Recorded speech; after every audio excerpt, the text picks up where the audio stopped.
tawasulka nabiga dadka amri jiray oo qofka dhihi jiray tawasul samee oo nabigu magaalimo faafin jiray ma shirki uu faafin jiray wala fiirso waxa imaam tirmidhi uu ku warinayaa kitaabkiisa sunanka ah wuxuu ku wariyay nin indhoola ah ayaa u yimid nabigeena kaleey salaatu wasalaam markaasuu wuxuu yiri rasuulka ilaahayow waan indhabeelay nin qaa'ida oo ii hogaamiyana malihi waxaan rabaa inaad ilaahay bariso inuu ilaahay indhahayga ii soo celiyo markaasuu nabigu wuxuu ku yiri sallallahu alayhi waxa tagtaabuu yiri waxa tagtaabuu yiri meesha weesaqaadka tilmiidaa waxa la oran jiray weesaqaadka ayaa la oran jiray meesha weesaqaadka tag thumma salli rak'atayn laba ragcad tuko markaas ka bacdi waxa tiraahaa allahumma inni as'aluka wa atawajjahu ilayka bin nabiyyika muhammad sallallahu alayhi nabiyyi rahmah ya muhammad inni atawajjahu bika ila rabbi اللهم فشفعه فيه وشفعني في نفسي قال عثمان فوالله ما تفرغنا ولا طال بنا الحديث حتى دخل الرجل وكأنه ليس به ضر نكن indhoolaha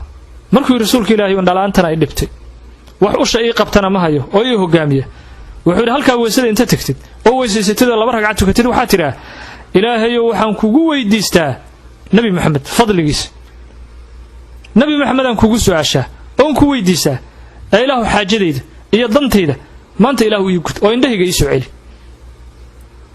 saxaabiga qisada goobjoogka u ahaa ee la oran jiray Uthman ibn Hunayf ayaa wuxuu yiri ilaahay waxaan idin kugu dhaaranaa meeshii kalama aanan tagin ilaa ninkii uu noo soo galay isagoo indha qaba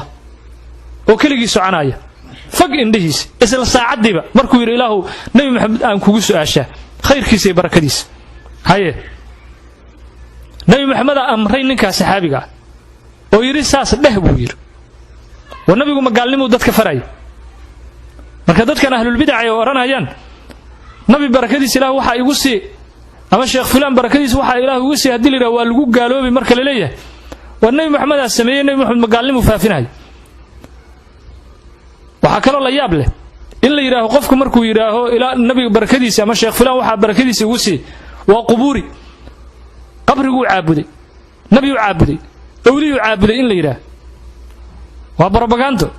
waa aflagaado dadka muslimiinta la aflagaadeynayo waa aqeedo xumo waa diin la'aantaas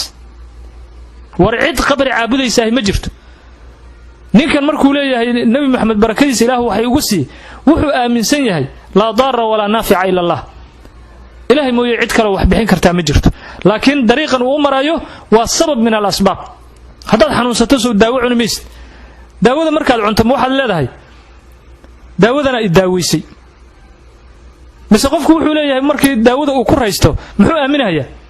ilaahay ay daaweeyo aaminsan laakiin daawadan waa sabab uu isticmaalay bis